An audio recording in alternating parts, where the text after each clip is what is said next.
katika kuiendea ndoa, uchague familia, lakini kikubwa zaidi tuchague dini.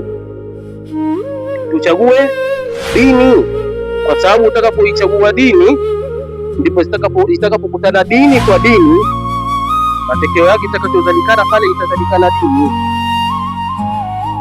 Lakini kama utakuwa ni mwenye dini ukachagua asiye dini, inawezekana hata dini yako yenyewe ikafifia, kwa sababu hata kaa la moto likifunikwa na mchanga linazima, ndio Kwa hiyo inawezekana ukawa ile dini yako pia baada ya kuingia katika ndoa kwa kumchagua asiye na dini.